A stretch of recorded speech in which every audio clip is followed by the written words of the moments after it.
You're listening to the Small and Supercharged podcast with Ria Freeman, episode 174. On today's podcast, I am joined by Tamsin Sprawling from Sprawling and Osborne, which is a really cool, how would you describe yourself, Tamsin? A country lifestyle brand, but you're more than that. I'm going to let you speak in a minute, don't worry. But it's really cool to have you here because I have the kind of pleasure of knowing Tamsin for quite a while. I think I first met you when you were at the RAU, didn't I? Yeah, that's right. But you had actually still got your business then. So can you talk to us a bit about you and how it all started? Okay, I'll do my best. So Sprawling and Osborne started back in 2019. It was sort of sort of spring, early summer kind of time. That I actually sort of made an Instagram page and launched it and put it out there. And at the time, I must have been in my first year at uni or coming to the end of my first year at uni. Can't quite remember exactly now. And we'd been having a bit of a chat in the pub, as you do. It was one of those like random ideas. And back then, the things that I was doing looked very different to what I'm doing now. And I had this bright idea that I wanted to start making things from the deer hides, because my dad does quite a lot of shooting, and we used everything. Like the dogs would have the antlers turned into chew toys, and obviously all of the meat was used. And the one thing that never got used was the skins. And I kept sort of thinking, what could we do with these, just as a bit of fun, really. And I don't think they were too keen for me to start tanning to like them in the garden. I think that was the idea of that was going to be a bit too messy. And then I thought, maybe I'll buy a cowhide and have a play around with it and see if I know how to make anything. And I did already have a sewing machine. My auntie's a dressmaker. So I had some sewing experience already. And I bought a cowhide off of my neighbours who have an abattoir. And I got this cowhide and I was like, right, what am I going to do with it? And I just started making these belts and different things, and thought, I'll make an Instagram page and I'll sell some of them, which was probably very naive of me at the time. And when I started that, I didn't really have any idea of, I don't think I had a full idea. I couldn't have envisaged that it was quite what it is now, because it does look a bit different. Really cool, because I think everyone, you have to start somewhere.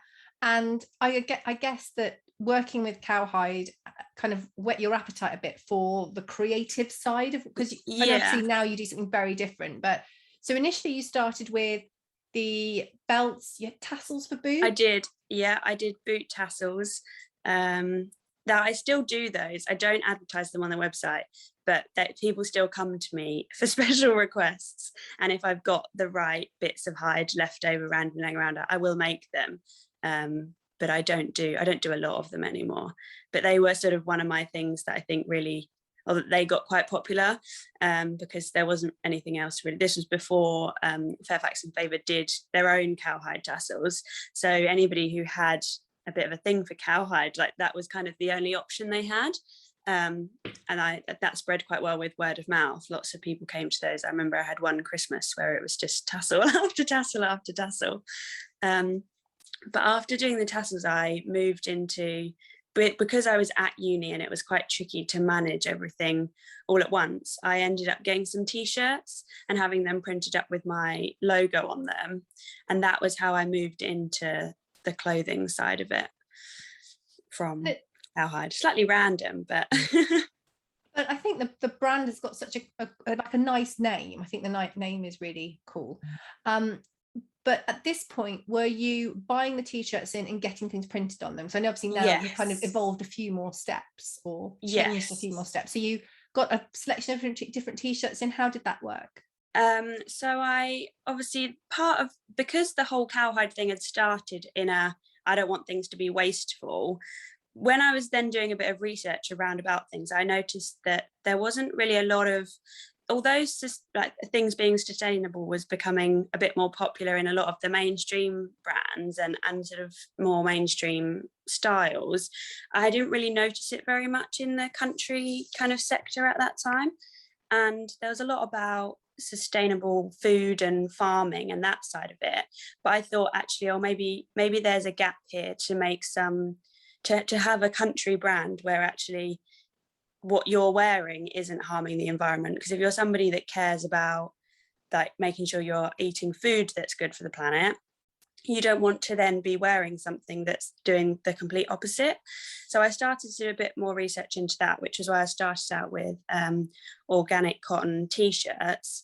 But at the time, I just wouldn't have been in a position to make those all myself, like still being at uni and whatnot. But then as that kind of grew, I had t-shirts and sweatshirts and hoodies, and they were all really popular.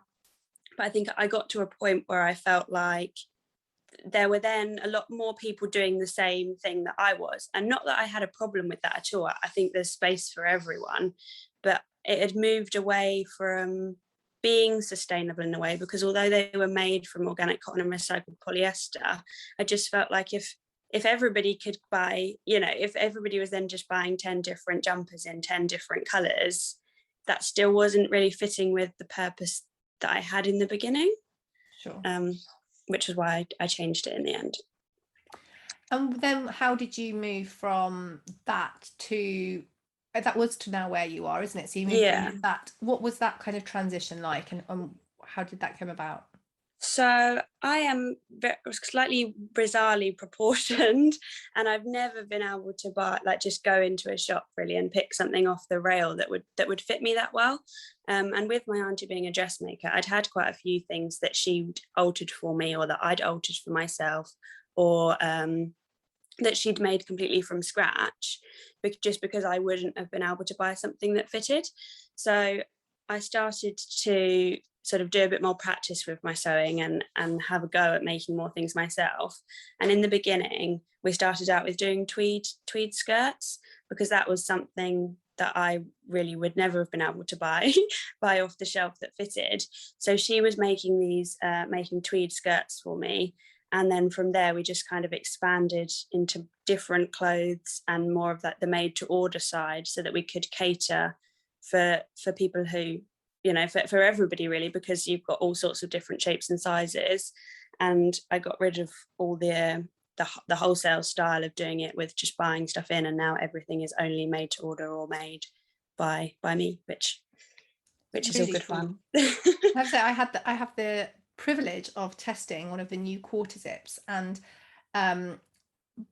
bless Tamsin, she sent me one which was completely beautiful, but it was a bit short in the arms, because I hadn't actually given you any inkling that I have the arms of a gibbon. And so obviously I sent it back, and just yesterday, yes, I wore it yesterday. So earlier this week, the revision came through, and I kind of thought, oh God, I really hope it fits. Honestly, it is exceptional. Like, the arms are properly long, the body's properly long, as in like really nicely long, and it's completely bespoke. So how does that work? As in, you do have, if somebody wanted to go and order a size 12, could they just do that, or do you have to submit your measurements? No, you can order standard sizes as well. So I've got a size guide online, and I've just used the British standard sizing, because sizing is quite a complicated thing as it is, because some brands are working off of like a more standard women's sizing, but then high street brands or brands aimed at a younger market, their sizing is completely different. So that's why sometimes when you go to a shop and you pick up a 14 and you think, well, this 14 doesn't look anything like the 14 from this other shop. And it's because they're working off of two completely different size guides. So the size guide that I went with was like the British standard women's sizing, and so I ran that from size 4 to 24 in everything women's, and also offer a standard petite, regular and tall. So there's quite a range within the standard sizing, because I think some people can get a bit overwhelmed with the thought of, oh God, I've got to submit my measurements and I don't want to measure myself wrong. So you can choose a standard size, but if you don't fit into the standard sizes, then I just ask people to send me, generally all I need is like their bust, waist and hip measurement, because usually your bust will fit sort of I line up the bust with whatever normal size you'd be, and then the rest of it can be altered. Or if it's arm length or something. Or I know I had a lady who she'd got quite muscular arms, so she was worried that often when she bought a top, she didn't have enough room in the arm. So I was able to just make sure that it was a bit. So people have different requests with the sizing. Sometimes it has to be started completely from scratch, or otherwise sometimes it can just be altered from a standard size. And I guess the thing is, especially for younger brands, if you're looking to bring out a range between 4 and 24, so that's, hold tight, I've lost count already. How many sizes is that? Oh gosh, 4, 6, 8, 10, 12, 14, 16, 18, 20, 20, 10. So 10 sizes. So if you as a young brand had to bring out 10 sizes and each size had to have 4 different variations, you did say 4, didn't you? Yeah. Then that would be, just to have one of each, you'd have to have 40 products. Which is complete, like, unless you're somebody who's got significant investment to start something, and even if you had that, it would just be completely impossible, which is why everything's made to order, so that I can be able to offer those.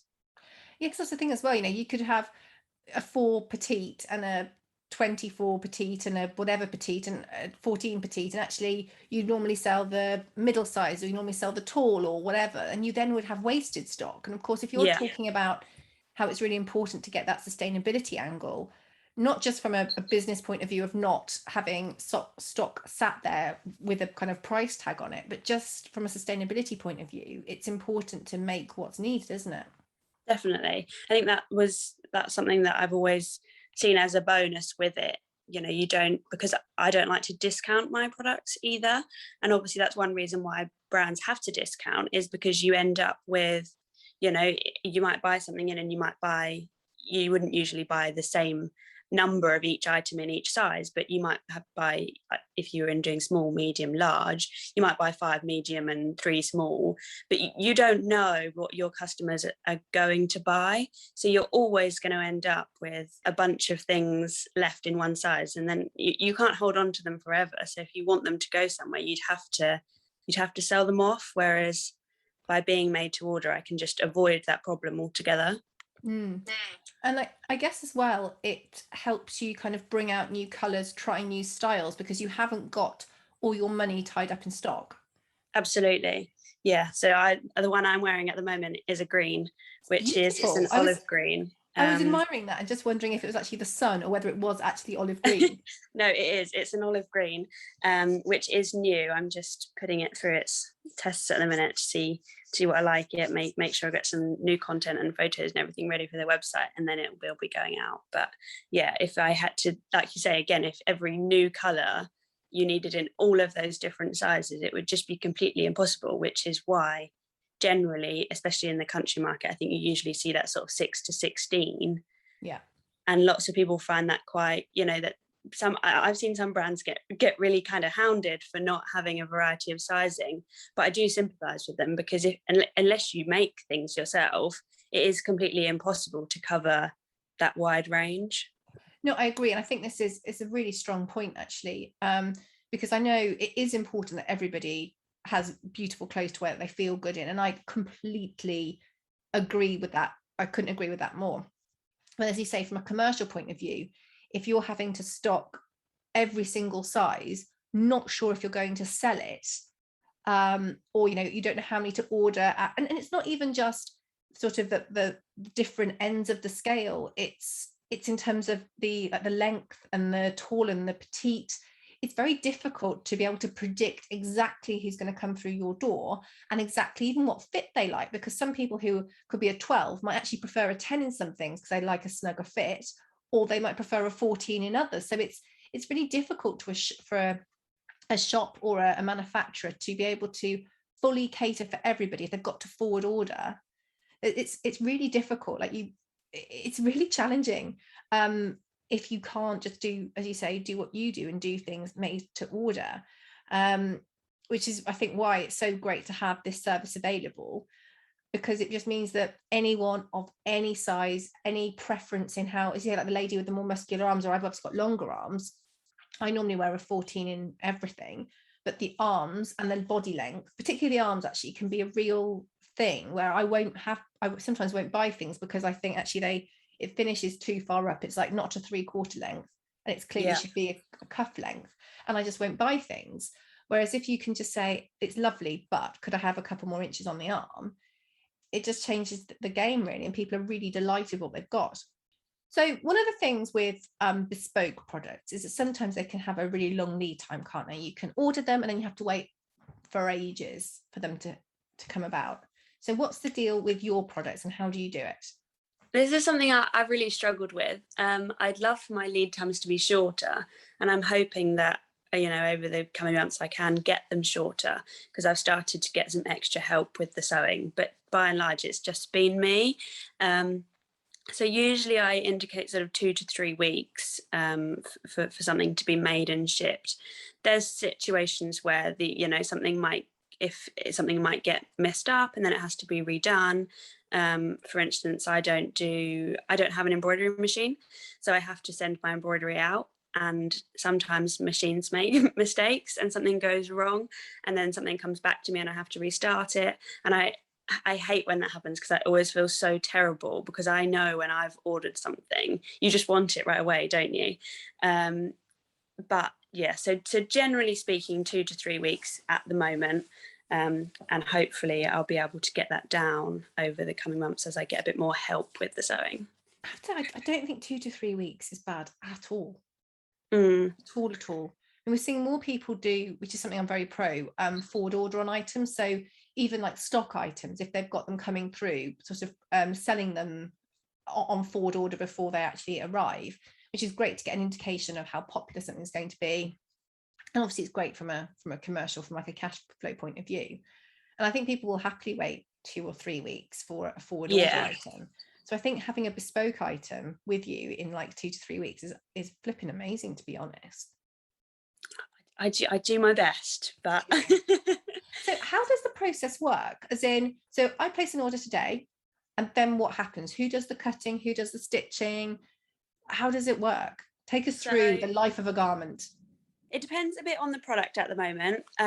So with the dresses, which I recently just put out, as they're quite popular, but at the moment I'm doing all of the sewing on those, just because of the machine that I've got. I would rather use on those. So order comes in, I cut everything, which is one of the reasons why made to order is often more expensive, that people don't always realise.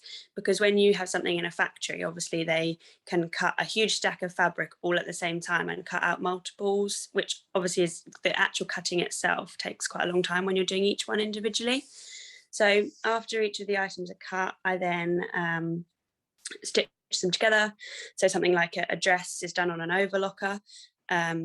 Put all the pieces together, hem, all the finishings, labels, and then the final step is they go off to the embroiderers, which I have another local small business at the moment who do those for me, and that takes about a week. Just the embroidery, usually have to drop them off and wait a week. It's amazing that you do the whole process. I mean, that must be.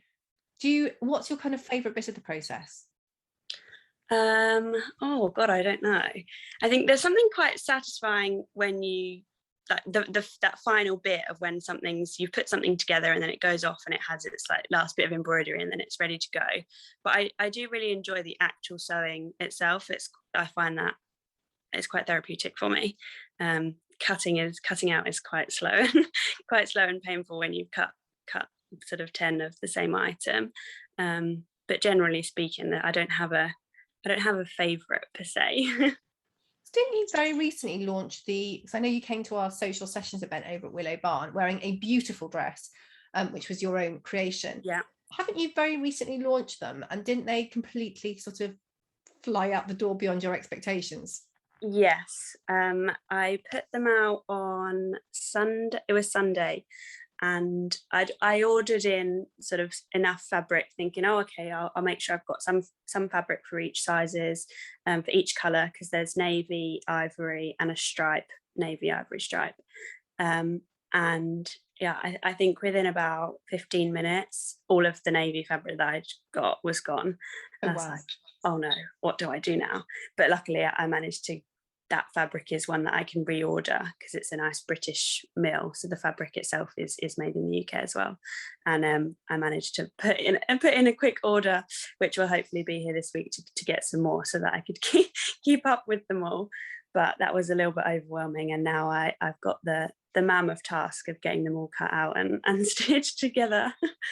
It must be lovely though, when you've, obviously I know you put a lot of work into the designs. You do the designing yourself as well, don't you? And yeah, the whole process. So when you've put something together and you think, actually, I really like this, I'm really chuffed with this. And I've seen lots of lovely pictures of you and Lauren, isn't it, who looks gorgeous in everything, actually, doesn't she? Yeah, she does. As do you. And I think, I'm sure, was she in the stripe? I think I saw. Yeah, she did wear the stripe and also the cream. And the cream. It must be really great, firstly seeing it on other people and thinking they look really good in it, and then getting that kind of response when you launch it. How does that, I mean, what's that like? When something launches and it goes well, it is, part of me is always like, it's such a relief, and part of me is excited, because I think it takes such a long time to source the right fabric, to get all the patterns ready, and you never really know how something is going to go. I mean, you can tease little bits on Instagram and you can see what kind of poll responses you get, but sometimes that doesn't always translate into sales. I've had products that I've put out and I've thought, oh yeah, this is totally going to be a winner, and something was just not quite right, and it doesn't go how you expect it to. So it's a relief and very exciting when something goes up, and within a minute or two of putting it up, you get the first order in, and it's like, oh, now I can relax, because all the hard work kind of feels more worthwhile. And then especially when people, once you actually get it out to people, and I love it when people tag me in photos on Instagram or whatever, because you do get the opportunity to see it on them, so you feel like you've made something for that one specific person, and then they've gone out and worn it. There's just something quite magical about that. Oh, definitely. So I know you said before that you used to do you kind of started on when you're doing this bespoke line with tweed skirts. Mm-hmm. Are you developing that line at all? I am going back to the tweed. This is something I sort of have gone round in circles with, because there's quite a lot of tweed offering on the market already, and tweed is particularly skirts, less so much jackets, which I do want to do, but particularly with tweed skirts, there's a lot more choice in terms of people who do made to order. I'm quite somebody, I do think that there's enough space for everybody, but I'd never want to have somebody else feeling like I've stepped on their toes, even though it was something I did before. So I've kind of gone around in circles as to how I want to bring back the tweed, but making sure it's different. So I do have some ideas in the works for the tweed, and they will be slightly, I'm just working on sort of picking out exactly what patterns I want to do to make sure there's something really kind of stand out and different that you wouldn't just be able to pick up. And when you did, I'm sure it was the tweed before, but now I think it might be your kind of sweatshirts. You also used all the scraps, didn't you? Yeah, I did that with the tweed, and I'm working on things to do with scraps of sweatshirts. So easy things I did with the tweed was obviously sort of scrunchies and headbands and that type of thing. But I'm also working on patchworking with the this is an exclusive. Ooh, we like an exclusive. So I've started slowly. One of my friends came round a couple of weeks ago and helped me cut out loads of all the scraps of fabric into squares, so that I can start patchworking them together to then make them into new items, which obviously takes quite a long time, but the cost of material, because obviously you've got to sew each little square together, but at the same time you haven't got that initial cost of material because you're using a scrap, so it's kind of swings and roundabouts on that. Very different. When you're saying that it's important to be different, I mean, that's awesome.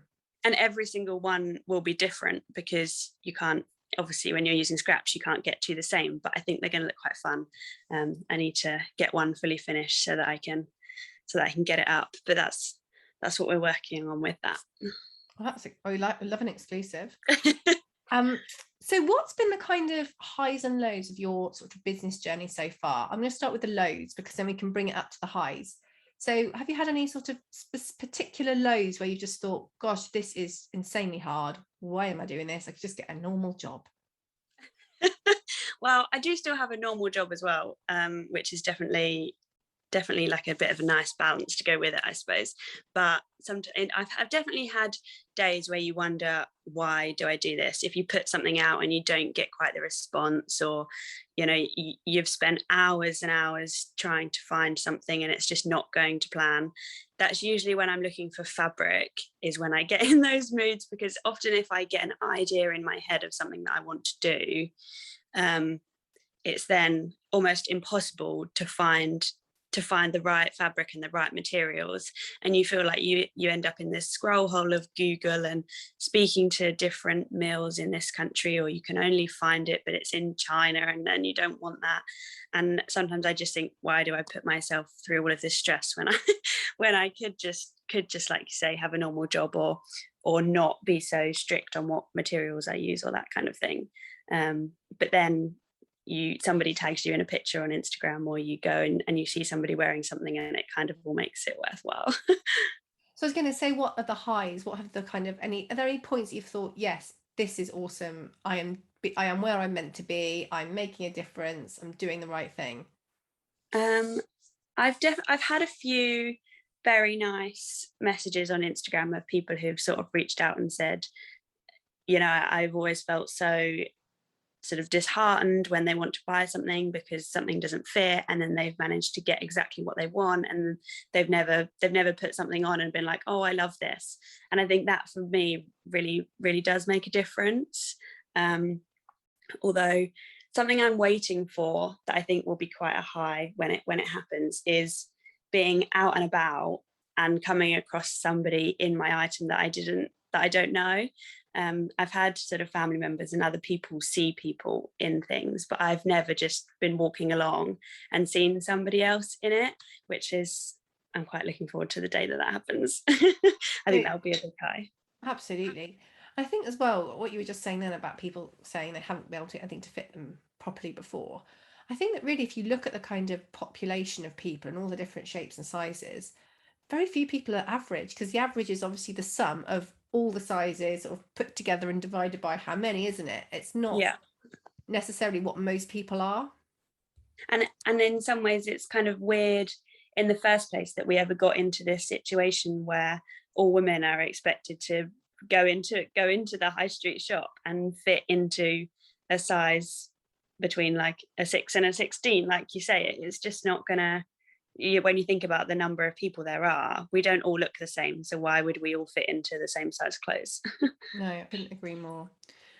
Are there any future plans you would like to share with us? I know you've shared about the potential for patchworkness, which sounds very exciting, but is there anything coming up? Because obviously we're in the run up to Christmas now. Can people be excited or look out for things? And also, I suppose as well, what's your kind of ordering time with Christmas? I haven't set an exact date yet. Realistically, I think my plan in terms of sort of Christmas cutoff will be early December for made to order items, but I do have something in the works that will be available throughout those sort of from the beginning of December up until Christmas, to give people who need a last minute gifting idea the opportunity to buy something that they wouldn't, but it's probably just going to be available for that 1 month only. But that's all I can say at this point. That's fine. So we need to keep our eyes open. When are you going to release that? December or just before? It'll be late November for an early, to start going out at the beginning of December. And that's something I've been working on, but they won't be made to order, but okay. There'll be just a very small limited run of something that I think will make a really good gift for people to give at Christmas, or just something to have at Christmas, which would be nice. I love that. Is there anything else you would like to add or share with us before I let you tell us all the contact details where people can find you? I don't think so. I'm hoping next year to get out on the show circuit a little bit more, although I haven't worked out exactly how I'm going to make that work with the made to order. I haven't sort of finalized how I want to do that. Obviously I'm going to have stock for some of those things, but yeah, hopefully I'll get to meet lots more people out and about next year and have chance to see people face to face to find out exactly what their like size and fit issues are, so that then I can make sure I'm accommodating for everyone. So that'll be really good fun. Or you should have like a kind of measuring, like your stand could be like a measuring unit, and people could select the fabrics, and that would be really cool. That would be cool. That would be cool. You can have that. That would be really cool. So you could literally be measured, pick the fabric, pick all the different bits on the stand, and have like you talking to them about the different lengths, and they can maybe try different sizes on to see the different lengths. So try a tall versus a petite versus a. Oh, that would be really awesome. And then they don't even have to carry it around the show. Then they can order it. You can take all the measurements, and it will be delivered to their house in 2 or 3 weeks time. Yeah, so I am working on something for that, because I think one of the difficult things always with being online is people like to be able to touch and feel and have the opportunity to see something before they buy it, don't they? So that's in the works. It does feel awesome. Like, it's so lovely and fluffy on the inside, and it is really beautiful. And even like the zips, nice quality, like all the bits of it have been really nicely done. As you say, you do lose that a bit online. You can't see, or you can't like play with the zip or feel the thickness or look at all those kind of really cool touches that obviously really add to everything Sprawling and Osborne. So that would be really cool. Measuring booth would be awesome. I'm excited by that. Tell us all the places where people can find you online. So my website is just www.sprawlingandosborne.com. I think .co.uk also works, but .com. All my social media handles, Instagram is the best place. I post the most on Instagram. I do have Facebook, and I've tentatively made a TikTok. They're all at Sprawling and Osborne. And then I do often pop some sort of sneak peeks, early bits and bobs on my personal Instagram, which is just at Tamsin Sprawling. I was going to say as well, actually, before I let you carry on with your life, it's just you, isn't it? It's Sprawling and Osborne, but it's not two people.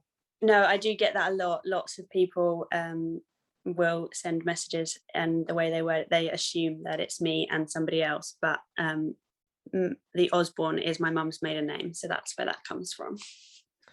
Thank you so much for joining us today, Tamsin. It's been awesome, and I can't wait to see what you bring out in December. And actually, I can't wait to see how your business continues to evolve, because it's so exciting to see it grow and continue to grow, and how you're kind of reinventing like sort of standard products and making them so they are bespoke and sustainable and tick all those boxes that we really need to be more aware of, I think, moving forward. Thank you. It's been lovely to chat with you.